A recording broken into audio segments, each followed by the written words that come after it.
Hello friends, I am Ravindra Sharma and welcome to my YouTube channel. आज की इस video में मैं आपके लिए एक डाइट प्लान लेके आया हूं। इस डाइट प्लान में BP, diabetes, high cholesterol, obesity यानी मोटापा, इन बीमारियों को कंट्रोल किया जा सकता है अगर आप ये डाइट प्लान जो मैं आज आपको बताऊंगा वो अपनाएंगे। और अगर आपको ये बीमारियां है नहीं, आप बिल्कुल स्वस्थ हैं, तो भी आपको इस डाइट प्लान को अपनाने का फ़ायदा मिलेगा। क्योंकि ये डाइट प्लान अगर आप लाइफ लॉन्ग अपनाते हैं तो ये बीमारियां कभी भी नहीं होंगी, लाइफ में कभी भी नहीं होंगी। इस डाइट प्लान में आपको क्या करना है, ब्रेकफास्ट में ओनली आपने सीजनल फ्रूट्स खाने हैं और वो आपने खाने हैं, फिनिश करने हैं 12 बजे तक। और कितने खाने हैं देखिए, जितना आपका वेट है इंटू 10 उतने ग्राम आपने फ्रूट्स खाने हैं। जैसे मान लो आपका वेट 70 किलोग्राम है तो आपने 700 ग्राम फ्रूट्स खाने हैं। अगर 75 किलोग्राम वेट है तो आपने खाने हैं 750 ग्राम फ्रूट्स। 80 किलोग्राम अगर आपका वेट है तो आपने खाने हैं 800 ग्राम फ्रूट्स।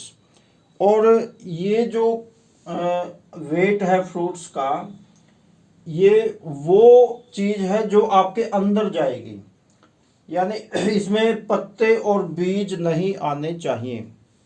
गुठली और पत्ते अलग होने चाहिए।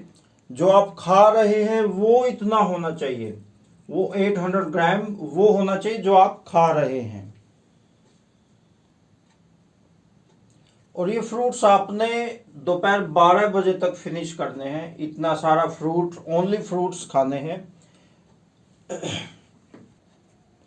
और आपने मिनिमम 3 टाइप्स ऑफ फ्रूट्स खाने हैं और कम से कम एक उनमें सिट्रिक फ्रूट होना चाहिए, खट्टा फल जैसे संतरा है।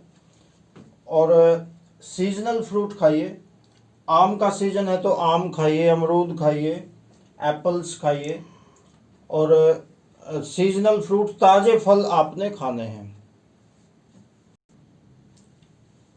उसके बाद लंच में आपने खाना है, 2 प्लेट्स लेनी है। फर्स्ट प्लेट में आपने सैलड लेना है, सीजनल फ्रेश वेजिटेबल्स का।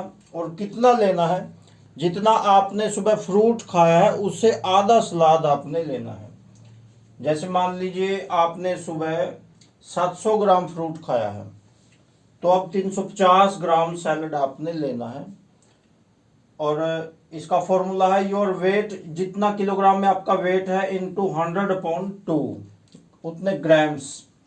जैसे आपका वेट मान लो 80 किलोग्राम है तो आपने 400 ग्राम सलाद खाना है मिनिमम। कम से कम इतना तो खाना ही खाना है, इसे ज़्यादा भी खा सकते हैं। इसे कम अगर खाओगे तो ये डाइट प्लान सही काम नहीं करेगा। मिनिमम इतना खाना है।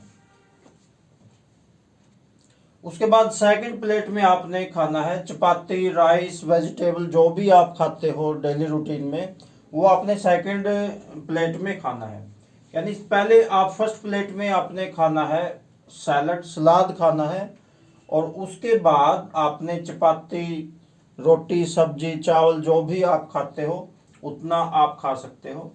शुरुआत में आपको थोड़ी प्रॉब्लम आएगी क्योंकि जब आप इतना सारा कच्चा सामान खा लोगे उसके बाद रोटी खाने में आपको प्रॉब्लम आएगी। एक रोटी भी आप मुश्किल से खा पाओगे। लेकिन जैसे ही 1 वीक आप क्रॉस करोगे तो आपकी भूख इतनी बढ़ जाएगी कि आप एक रोटी की बजाय दूसरी भी मांगोगे और तीसरी भी खाने को मन आपका करेगा, लेकिन वो नहीं खानी है। 2 रोटी ही खानी है। कभी कभार तीसरी खा लो तो खा लो, क्योंकि इस डाइट प्लान से आपकी भूख भी बहुत ज़्यादा बढ़ने वाली है। और लंच आपका 1 PM 1 से 2 बजे के बीच में दोपहर तक हो जाना चाहिए। उससे लेट आपने लंच नहीं करना है। उसके बाद डिनर लेंगे आप। डिनर में भी आपने सेम प्रोसीजर अपनाना है जो लंच में अपनाया है। और डिनर आपने लेना है शाम को 7 से 8 बजे के बीच में।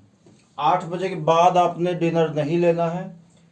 तो डिनर में भी उसी प्रकार से पहले सलाद खाएंगे, आप उतना ही खाएंगे, फॉर्मूला वही है लंच वाला ही। उसके बाद रोटी, चावल, जो भी खाना है, सब्जी, वो खाएंगे। तो डिनर में भी सेम फॉर्मूला है जो लंच में है।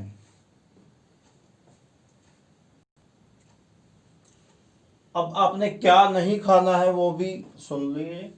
मिल्क एंड डेयरी प्रोडक्ट्स आपने नहीं खाने, दूध नहीं पीना है, और डेयरी प्रोडक्ट्स बर्फ़ी, मिठाई या फिर रसगुल्ले ये नहीं खाने अपने। पैक्ड फूड नहीं खाना है, बिस्कुट, रस्क, ब्रेड ये नहीं खाने, फ्राइड फूड नहीं खाना है। और मिनिमम 20 मिनट सनशाइन, धूप सेकनी है कम से कम 20 मिनट के लिए, ये बहुत ज़रूरी है। मिनिमम 20 मिनट सनशाइन, और ये धूप ऐसी ही होनी चाहिए आपके डायरेक्ट बॉडी को लगे। कपड़े पहन के जो धूप सेकते हैं वो नहीं चलेगी। तो ज़्यादातर आपका जो बॉडी है वो सनशाइन के कांटेक्ट में आनी चाहिए। And 30 minutes walk plus exercise, जितनी आप कर सके आराम से वॉक और एक्सरसाइज भी आपने करनी है। आप सोच रहे होंगे कि दूध अगर बंद कर दिया तो कैल्शियम की पूर्ति कहाँ से होगी। इतना सारा फ्रूट्स और वेजिटेबल्स जो खा रहे हैं वो कैल्शियम ही तो है उनमें। और इसके अलावा जो दवाई आप ले रहे हैं, ये डाइट प्लान 2 दिन में ही काम करना शुरू कर देता है। और जो दवाई आप ले रहे हैं वो दवाई की क्वांटिटी आपको धीरे धीरे कम करनी पड़ेगी। बीपी और शुगर आपका 2 से 3 दिन में कंट्रोल हो जाएगा, और वो आपने रेगुलरली चेक करना है डेली। जैसे ही कम होता दिखे उसी हिसाब से आपने दवाई की जो क्वांटिटी है उसको धीरे धीरे कम करना पड़ेगा। क्योंकि अगर आपका शुगर डाउन हो गया, लो हो गया इस डाइट प्लान से, तो वो और ज़्यादा नुकसान कर सकता है। तो ये आपने खास ध्यान रखना है। बीपी और शुगर शुरुआत में, स्टार्टिंग में आपको डेली चेक करवाना है, और जैसे जैसे कम होता जाए उसी हिसाब से आपने दवाई की मात्रा को कम करना है। तो अभी आप ये डाइट प्लान अपनाएंगे, आप स्वस्थ रहेंगे, मैं ऐसी कामना करता हूँ। Okay, thanks.